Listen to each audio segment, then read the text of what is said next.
नमस्कार, स्वागत है आप सभी का हमारे चैनल दिव्य एस्ट्रो में।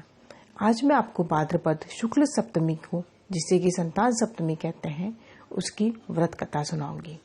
यह व्रत स्त्रियां संतान की प्राप्ति हेतु एवं संतान की सुरक्षा के लिए करती हैं। तो जो भी महिलाएं संतान सप्तमी का व्रत करती हैं, वह संतान सप्तमी की व्रत कथा को अवश्य सुने। एक दिन महाराजा युधिष्ठिर ने भगवान से कहा, हे प्रभु, ऐसा कोई उत्तम व्रत बताइए जिसके प्रभाव से मनुष्य के सांसारिक क्लेश दूर होकर वे धनवान और पुत्रवान हो। यह सुनकर भगवान बोले, हे राजन, तुमने बहुत ही बड़ा उत्तम प्रश्न किया है। मैं तुमको एक पौराणिक कथा सुनाता हूँ, जिससे ध्यानपूर्वक सुनो। एक समय लोमस ऋषि मथुरापुरी में वासुदेव देवकी के घर आए तो उनको उत्तम आसन पर बिठाकर उनका आदर सत्कार किया। तब मुनि प्रसन्न होकर उनको कथा सुनाने लगे। हे देवकी, दुष्ट, दुराचारी, पापी कंस ने तुम्हारे पुत्र मार डाले हैं, जिसके कारण तुम्हारा मन अत्यंत दुखी है। इसी प्रकार राजा नहुष की स्त्री दुखी रहा करती थी, किंतु उसने संतान सप्तमी का व्रत किया, जिसके प्रताप से उसे संतान सुख प्राप्त हुआ। यह सुनकर देवकी ने मुनि से कहा, हे मुनिवर, कृपा करके इस व्रत को सविस्तार से मुझे बताइए, जिससे मैं भी इस दुख से छुटकारा पाऊं। लोमस ऋषि ने कहा, हे देवकी, अयोध्या के राजा नहुष थे। उनकी पत्नी चंद्रमुखी अत्यंत सुंदर थी। उसी नगर में विष्णुगुप्त नाम का एक ब्राह्मण रहता था। उसकी स्त्री का नाम था भद्रमुखी। वह भी बहुत ही रूपवान थी। रानी और उस ब्राह्मणी में अत्यंत प्रेम था। एक दिन वे सरयू नदी तट पर कुछ स्त्रियों को एक मंडप में शिव पार्वती की मूर्ति स्थापित करके उनकी पूजा करते हुए देखा। रानी और ब्राह्मणी ने यह देखकर उन स्त्रियों से पूछा, बहनों, तुम किस देवी देवता का पूजन व्रत कर रही हो? यह सुनकर स्त्रियों ने कहा कि हम संतान सप्तमी का व्रत कर रही हैं।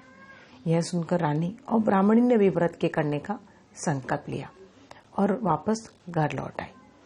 ब्राह्मणी भद्रमुखी तो इस व्रत की नियम पूर्वक पालना करती रही, किंतु रानी चंद्रमुखी राजमत के कारण कभी इस व्रत को करती नहीं, भूल जाती थी।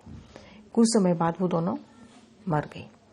दूसरे जन्म में रानी ने बंदरिया और ब्राह्मणी ने मुर्गी की योनि पाई, परंतु ब्राह्मणी मुर्गी की योनि में भी कुछ नहीं भूली और भगवान शिव पार्वती का ध्यान करती रही। उधर बंदरिया की योनि में रानी सब भूल गई थी। कुछ समय बाद इन दोनों ने भी यह देह त्याग दी। तीसरा जन्म मनुष्य योनि में हुआ।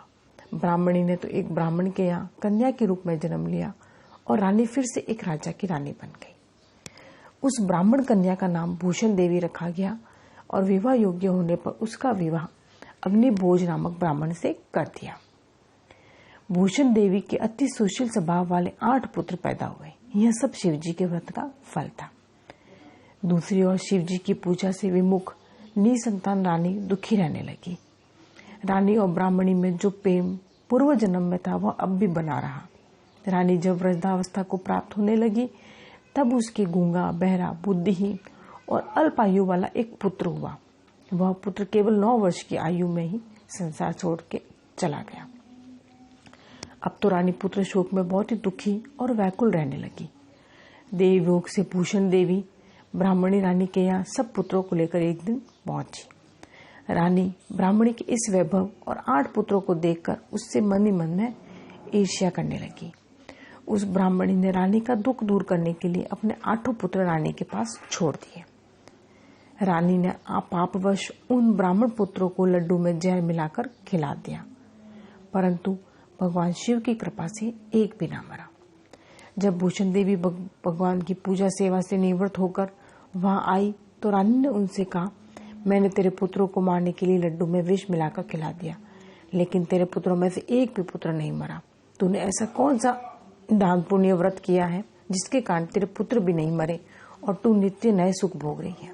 इसका भेद मुझे निष्कपट कह, मैं तेरी बड़ी ऋणी रहूंगी। रानी के ऐसे वचन सुन ब्राह्मणी ने रानी को तीनों जन्म का हाल कह सुनाया। शिव कृपा और व्रत के प्रभाव से मैं भगवत स्मरण को अपने इस जन्म में भी नहीं भूली और उस व्रत को नियम पूर्वक करती रही, और तुम अपने उस संकल्प को इस जन्म में भी भूल गई। मैं समझती हूँ कि तुम्हारे ऊपर यह जो भारी संकट है, उसका एकमात्र कारण यही है। इसलिए मैं कहती हूँ कि आप भी अब से संतान सप्तमी के व्रत को करो, जिससे आपका संकट दूर हो जाए। लोमस ऋषि बोले, हे देवकी, इतना सुन रानी ब्राह्मणी के चरणों में पड़कर क्षमा याचना करने लगी और शिव पार्वती की अपार महिमा के गीत गाने लगी। उस दिन से रानी ने नियमानुसार संतान सप्तमी का हर वर्ष व्रत किया, जिसके प्रभाव से रानी संतान सुख भोग कर अंत में शिवलोक को गई।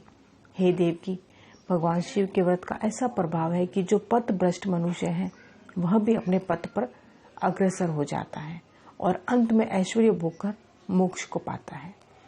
इसलिए मैं तुमसे भी कहता हूँ कि तुम भी इस व्रत को करके अपने मन में दृढ़ संकल्प करो कि तुमको भी संतान सुख प्राप्त होगा। ऋषि के कथा अनुसार माता देवकी ने यह व्रत किया, जिसके फलस्वरूप कृष्ण का जन्म हुआ। यह व्रत विशेष रूप से स्त्रियों को कल्याणकारी है, परंतु पुरुषों को भी समान रूप से कल्याणदायक है।